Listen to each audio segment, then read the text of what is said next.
कभी कभी अपने देश के लोकतंत्र और इंसानियत को लेकर नाउम्मीद होने लगता हूं।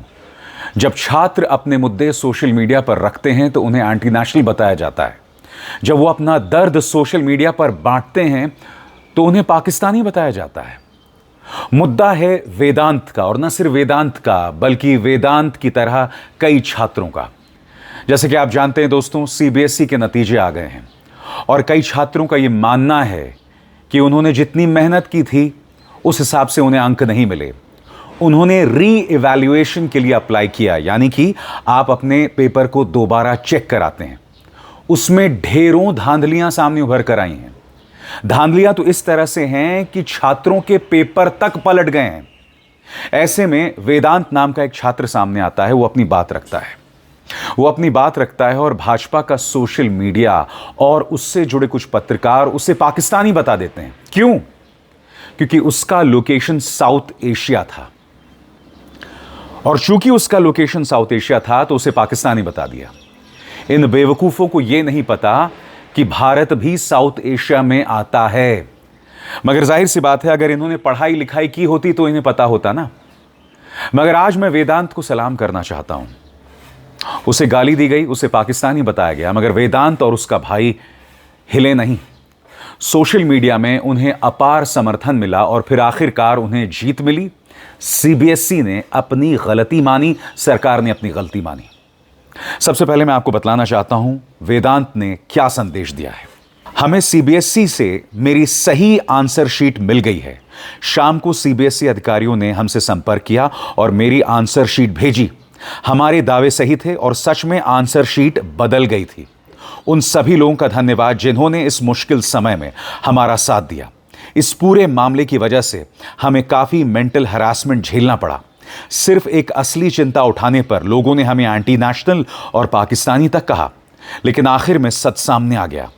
मैं सीबीएसई से अपील करता हूं कि वे आंसर शीट एक्सचेंज वाले इस मुद्दे की और ज्यादा साफ और गहराई से जांच करें, ताकि बाकी उन छात्रों की भी मदद हो सके जो मेरी तरह इस समस्या का सामना कर रहे हैं। सीबीएसई ने भी अपनी गलती मानी। दोस्तों, आपकी स्क्रीन पर सीबीएसई का लंबा चौड़ा जवाब, जिसमें सीबीएसई कह रहा है, dear Vedant, thank you for bringing your concern regarding your physics answer book to our attention. Upon review the matter has been examined and the correct copy of your answer book has been sent to your registered email address. Necessary action for updating your result as applicable is also been undertaken. मगर आप जानते हैं, जब सबसे पहले वेदांत ने अपनी बात रखी थी तो पूरा भाजपा आईटी सेल उसे पाकिस्तानी बता रहा था। मगर हमें ताज्जुब नहीं होना चाहिए। जब राहुल गांधी युवाओं का मुद्दा, जेनजी का मुद्दा उठा रहे हैं, तब भारतीय जनता पार्टी के प्रवक्ता और नेता, चाहे संबित पात्रा हों, गौरव भाटिया हों, उन्हें अराजक बता रहे हैं। तो आप क्या सोच रहे हैं? जब राहुल गांधी को अराजक, देशद्रोही, पाकिस्तानी, जॉर्ज सोरोस का एजेंट बताया जा सकता है, तो वेदांत क्या चीज है? और सबसे बड़ी बात दोस्तों, मैं आपको दिखलाना चाहता हूं दूरदर्शन का एक एंकर। देखिए इसने क्या कहा था। अब पाकिस्तानियों ने भी सीबीएसई के एग्जाम्स दिए थे, और ये जो एंकर है वो क्यों बता रहा है इसे पाकिस्तानी? क्योंकि उनका लोकेशन साउथ एशिया में। मैं नहीं जानता हूं किस स्कूल से पढ़ा है, इसको ये भी नहीं पता कि भारत भी साउथ एशिया में आता है। कमजर्फ, मूर्ख इंसान। अगर युवा मुद्दा उठाता है तो सिर्फ इसलिए कि तुम्हें सरकार को डिफेंड करना है, तुम उन्हें गाली देना शुरू कर देते हो। और कल सुबह जब मैंने वेदांत का मुद्दा सोशल मीडिया हैंडल एक्स पर डाला था दोस्तों, मेरे नीचे जितने कमेंट्स थे भाजपा आईटी सेल के, सब मुझे गालियां दे रहे थे, वेदांत को पाकिस्तानी बता रहे थे। इनको शर्म भी नहीं आती है दोस्तों। इनकी बेशर्मी तमाम हदों को पार कर रही है। और जब ये एक्सपोज हुए तब माफी मांगनी पड़ी। ये देखिए क्या कह रहा है दूरदर्शन का ये छुटभैया एंकर, आपकी स्क्रीन पर। कहता है, अभी जानकारी मिली है कि वेदांत नाम का स्टूडेंट वास्तव में एक छात्र था। हालांकि उसके ट्वीट की लोकेशन भारत से बाहर की क्यों दिखाई जा रही है, इसकी पर्याय जानकारी अभी नहीं मिली है। लेकिन विनीत जिंदल जी मेरे मित्र हैं और विश्वसनीय व्यक्ति हैं, इसलिए उनकी जानकारी गलत नहीं होगी। सही जानकारी मिलते ही मैं अपना पुराना ट्वीट डिलीट कर रहा हूं, और वेदांत और उनके परिवार के बारे में जो गलत जानकारी फैलाई गई उसके लिए मैं उनसे माफी भी मांगता हूं। लेकिन अभी भी उम्मीद करता हूं कि अकाउंट के लोकेशन की सही जानकारी मिले तो मामला और स्पष्ट हो जाएगा। अरे मूर्ख इंसान, south Asia, Bharat south Asia में है, मगर तुम जैसे अक्ल के जो पैदल लोग हैं उन्हें यह जानकारी नहीं होगी। और यह मत सोचिए दोस्तों वेदांत इकलौता शख्स है, कई लोगों के ये मामले सामने उभर कर आ रहे हैं और हर किसी को ऐसी ही देशद्रोही बताया जा रहा है। मसलन आपके स्क्रीन पर अमिता सचदेव की बेटी के साथ जो हुआ वो मैं आपको पढ़ के सुनाना चाहता हूं आपके स्क्रीन पर। मेरी बेटी ने इस साल 12वीं क्लास की बोर्ड परीक्षा दी। उसने ठीक ठाक मार्क्स तो हासिल किए, लेकिन फिर भी वो अपने रिजल्ट से काफ़ी निराश है, क्योंकि उसे लगता है कि उसने पेपर में इससे कहीं ज़्यादा बेहतर प्रदर्शन किया था। हमें उसकी सभी आंसर शीट्स की स्कैन्ड कॉपीज मिल गई। ध्यान से जांच करने पर हमें 5 में से 4 सब्जेक्ट्स में बड़ी गड़बड़ियां मिली। कई सही जवाब को गलत मार्क किया गया और कई जवाबों को चेक ही नहीं किया गया।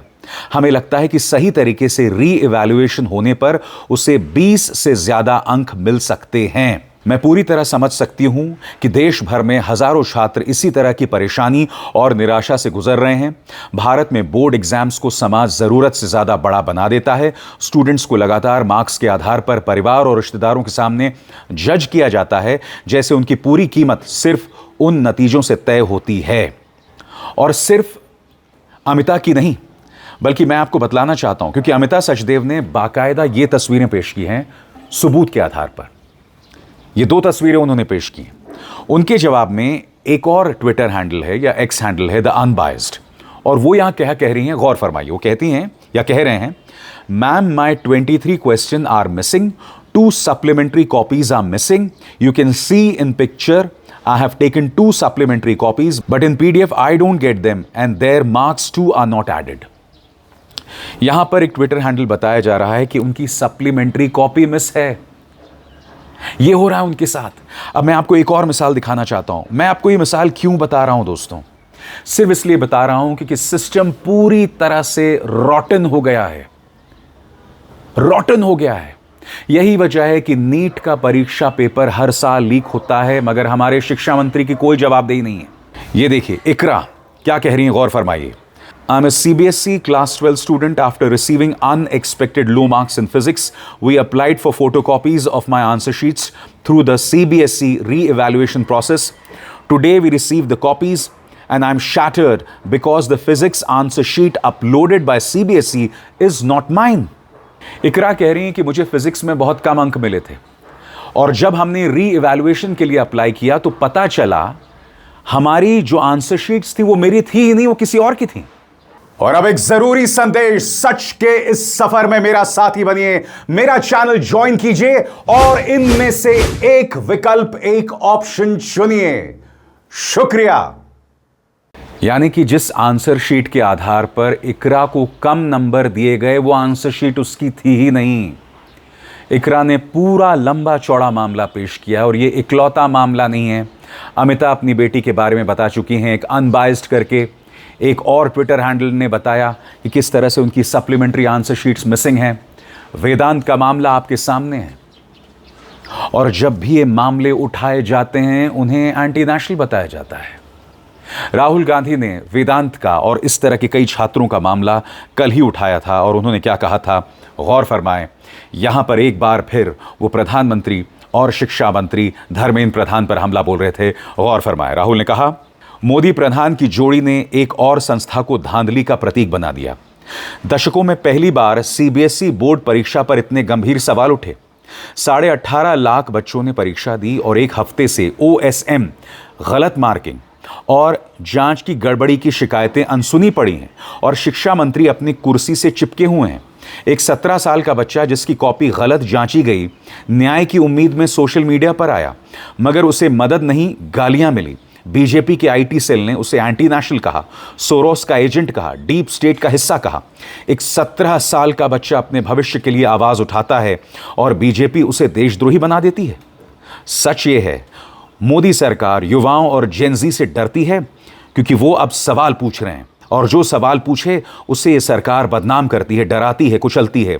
मगर सुन लीजिए मोदी जी, यही युवा, यही जेनजी आपका अहंकार तोड़ेगा। अब मैं एक सवाल पूछना चाहता हूं दोस्तों। अब राहुल गांधी ने कहा कि जेनजी आपका अहंकार तोड़ेगा। क्या यह अराजकता है? आप उसकी आवाज सुनने को तैयार नहीं है। वो जब अपनी आवाज रखता है तो आप उसको एंटी नेशनल बताते हैं, उसे पाकिस्तानी बताते हैं, उसे फर्जी बताते हैं। आप उसके वजूद को स्वीकार नहीं कर रहे हैं, और जो नेता उसकी आवाज उठा रहा है आप उसे अराजक बता रहे हैं। अब यहां देखिए दोस्तों, कांग्रेस के एक नेता वरुण चौधरी, उन्होंने वेदांत से मुलाकात की। ये तस्वीरें यहां पर। अब बीजेपी का आईटी सेल क्या करेगा? वेदांत को अराजक बताएगा क्योंकि कांग्रेस का नेता उनसे मुलाकात कर रहा है। तुम्हें शर्म आती है? शर्म आती है तुम्हें अमित मालवीय? तुम्हारे गुर्गे, तुम्हारे वो कीड़े मकोड़े जो हैं इस तरह से हमारे बच्चों को टारगेट कर रहे हैं। मेरा खून खौलता है ये सब देखकर, क्योंकि ये बच्चे मेरे भी हो सकते थे, उन्हें भी टारगेट किया जा सकता था। हां, मैं इस बात को स्वीकार करता हूं, इन मामलों के बारे में मैं इसलिए इमोशनल हूं क्योंकि मेरे 2 बच्चे हैं जो पढ़ रहे हैं। मगर मैं आपसे उम्मीद करता हूं कि कम से कम इसी बहाने आप इस मुद्दे के प्रति संजीदा हो जाएं। मगर नहीं साहब, अधिकतर लोगों के दिमाग ब्रेन वॉश्ड हो चुके हैं। अधिकतर लोगों को धर्म का धतूरा चटाया जा चुका है। अधिकतर लोगों को बताया जा चुका है कि अगर हम सत्ता से बाहर हुए तो हिंदू खतरे में आ जाएगा। मगर शर्म तुमको मगर आती नहीं। सबसे बड़ी बात दोस्तों, सीएनजी अब तक 6 रुपए बढ़ गया है। फ्रीज के बाद अब तक 6 रुपए बढ़ गया है। ये आंकड़े देखिए, 15 मई को 2 रुपए, 18 मई को 1 रुपया, 23 मई को 1 रुपया और 26 मई को 2 रुपया, कुल 6 रुपए। पेट्रोल डीजल की बात करें, 7.5 रुपए बढ़ गया है। याद कीजिएगा, अमिताभ बच्चन, अनुपम खेर, जूही चावला, अक्षय कुमार, ये सब 2014 से पहले डंके की चोट पर बोलते थे। आज ये सब खामोश हैं। महानायक अमिताभ बच्चन ने 2012 को क्या कहा था आपके स्क्रीन पर? रामचंद्र कह गए सिया से ऐसा कलयुग आएगा, गाड़ी खरीदोगे कैश से और पेट्रोल लोन से आएगा। आज अमिताभ बच्चन पूरी तरह से खामोश हैं, कोई कुछ नहीं बोलना चाहता है। अब आप समझे वेदांत पर क्यों अटैक किया गया, वेदांत को क्यों पाकिस्तानी बताया गया? क्योंकि आज जो भी मुद्दा उठाता है उसे एंटी नेशनल बता दिया जाता है, उसे पाकिस्तान परस बता दिया जाता है। और कुछ लोग तो अभी से इसका सामना कर रहे हैं। मैं इसका सामना आज से नहीं कर रहा हूं, मैं 2016-15 से कर रहा हूं। जब मैं इस सरकार से सवाल किया करता था तो मेरे खिलाफ झूठे इनकम टैक्स केसेस लगाए गए, जिससे मैं अदालत में जीत गया। मैं 2 संस्थाओं से जुड़ा हुआ था, HW न्यूज, न्यूज क्लिक, दोनों को बंद करवा दिया गया। Income tax anti terror cell, ED के जरिए उन्हें इतना परेशान किया गया, वो बंद हो गए। मुझे कम से कम 2 बार ईडी ने बुलाया है। मेरे खिलाफ गौतम अडानी ने क्रिमिनल डेफेमेशन का केस किया। असम सरकार ने मेरे खिलाफ देशद्रोह का केस किया। क्यों? क्योंकि मैं आपकी आवाज उठाता हूं, क्योंकि मैं सच सामने लाने की कोशिश करता हूं। यह है इस देश की हकीकत। और भाषा सुनिए साहब, सबसे पहले सुनिए गौरव भाटिया का, जो एक बार अपने डिबेट में बगैर पजामे के बैठ गए थे। देखिए राहुल गांधी के बारे में किस तरह के अपशब्दों का इस्तेमाल कर रहे हैं। मूर्ख शब्द का इस्तेमाल किया, मगर ये वो गौरव भाटिया हैं जिन्होंने गांधी परिवार को गांडोस कहा था। सही सुना आपने। सुनिए क्या कह रहा है Gaurav Bhatia. Tool kit, model, विध्वंसक, अराजक, अपरिपक्व, मूर्ख, वो राहुल गांधी की उपज है। और कल इसी तरह से एक नई टूल किट बाय अ फूल किड, एक नई टूल किट बाय अ फूल किड सामने आई। क्या कह रहे हैं? कहते हैं कि ये जो सरकार है, जो मजबूती से देश की जनता की सेवा कर रही है, वो 1 साल में गिर जाएगी। तो मैं सबसे पहले एक बात कहूंगा, भस्मासुर राहुल गांधी, हमें नहीं पता था कि भस्मासुर अब एक ज्योतिष भी बन जाएंगे। और फिर माननीय उई उई पुई पुई संबित पात्रा राहुल गांधी को अराजक बता रहे हैं। सुना जाए। राहुल गांधी जिस प्रकार से दंगे करवा करके, जिस प्रकार से अराजकता के माध्यम से सरकार गिराने की साजिश रच रहे हैं, कल के उस वक्तव्य से बिल्कुल स्पष्ट होता है कि यह कोई उनके मुंह से ऐसे ही नहीं निकल गया। कहीं ना कहीं राहुल गांधी और उनके आका माने सोरोस और जो फॉरेन की कंपनियां हैं, जहां ये 60 करोड़ रुपए खर्च करके 54 देशों में गए थे, इन सब आकाओं के साथ बैठ करके भारत में लोकतंत्र को कैसे समाप्त करना है, भारत में अराजकता कैसी लानी है, उसकी जो प्लानिंग हुई थी, उस प्लानिंग का कहीं ना कहीं कल लीकेज हुआ है राहुल गांधी के इस वक्तव्य से। जो आपकी आवाज उठाएगा उसके साथ यही किया जाएगा, और यही इस देश की हकीकत है। मगर ये कितना बड़ा दुर्भाग्य है दोस्तों, कितना बड़ा दुर्भाग्य कि आज आप और हम अपने बच्चों के मुद्दे नहीं उठा पा रहे हैं। हम अपने बच्चों के मुद्दे उठाते हैं तो हमें एंटी नेशनल बताया जाता है। बिजली गुल है, उत्तर प्रदेश में कई जगहों पर बिजली की समस्या है, मगर जो लोग वो मुद्दे उठा रहे हैं उन्हें झूठा करार दिया जा रहा है। यह समस्या ग्रेटर नोएडा से लेकर कानपुर देहात से लेकर मेरठ से लेकर सरधना हर जगह है, मगर सरकार ही उसे झूठ करार दे रही है। इससे ज्यादा शर्मनाक बात क्या हो सकती है? मगर ये सरकार गलतफहमी में ना रहे, भाजपा का आईटी सेल गलतफहमी में ना रहे। तुम लोगों से मैं डील करता रहा हूं, खासतौर से अमित मालवीय के गुर्गों से। तुमसे मैं ना उस वक्त डरा था, ना आज डरूंगा। डंके की चोट पर सवाल करता रहूंगा, यह मेरा वादा है। अभिसार शर्मा को दीजिए इजाजत।